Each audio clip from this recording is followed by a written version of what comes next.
In just the sixth trip to the nation of Singapore in the 30-year history of UFC, the promotion presents a Saturday Fight Night card headlined by a pair of featherweight legends. Former 145-pound champion Max Holloway welcomes all-action veteran and two-time former title challenger, the Korean Zombie Sean Sung-jung, in the headlining bout emanating from Singapore Indoor Stadium in Kallang, 8 a.m. at Espen. As we draw closer to the fights this weekend, let's take a closer look at the biggest storylines. 1. It's good to see there's still room for fun matchmaking. Not every fight needs to be for a title or even be a key part of a fighter's journey toward one. Sometimes, even in the main event of cop matchmakers are allowed to have fun. Consider that the case in this pairing of long-time and legendary divisional counterparts who somehow never crossed paths before and appeared overjoyed at even the idea of facing one another. Given their reputations as crowd-pleasing warriors, Holloway and Jung will likely deliver upon the fight's promise of violent theater, even if the 7-1 favorite Holloway appears to have more left in the tank, some 5 years younger than the 36-year-old Jung. The added fact that the Korean Zombie has heavily teased this will be his retirement bout only adds to the royalty of the matchup.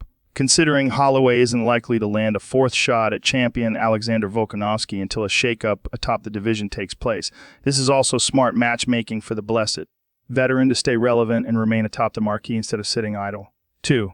It's what we don't know about Aaron Blanchfield, Taylor Santos, that makes it intriguing. Let's be honest about something. The bout between top-ranked women's flyweights is the best fight on the card and could produce the next title challenger at 125 pounds.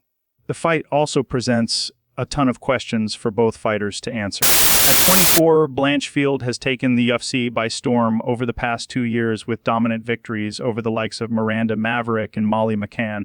It was a February destruction, however, of former strawweight champion Jessica Andrade that changed the conversation as to just how ready Blanchfield appeared to be for a shot at the title. The crazy thing is, we still don't know exactly how great Blanchfield is, as her one-sided dominance hasn't shown many holes, and she has definitely yet to fight someone as physically strong for the weight class as Santos. Don't forget, it was just 14 months ago that Santos appeared to beat Alexa Grasso to the punch-in, becoming the first flyweight to solve the great champion Valentina Shevchenko. The Brazilian was forced to settle for a split decision loss and was denied an immediate rematch. She then underwent an extensive and ill-timed layoff that saw her withdraw from an early 2023 bout with Blanchfield after her corner was denied a visa.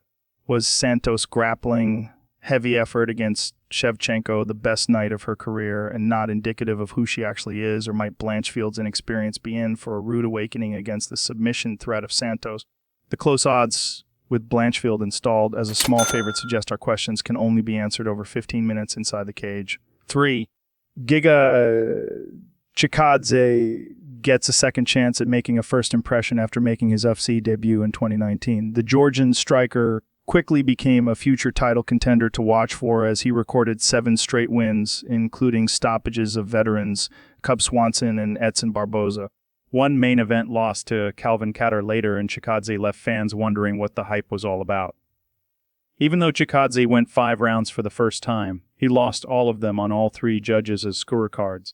Injuries then pulled Chikadze from a scheduled return against Sodiq Yusuff, which only extended the layoff that now rests at 19 months as he sets to face Alex Caceres. To the credit of Bruce Leroy, a flashy fighter who has paid his dues at 35 yet has quietly won 7 of his last 8 fights, this matchup against Chikadze could prove to be the sleeper on the card. But it's inherent that Chikadze, a small betting favorite, remind us of how lethal a striker he was initially known to be.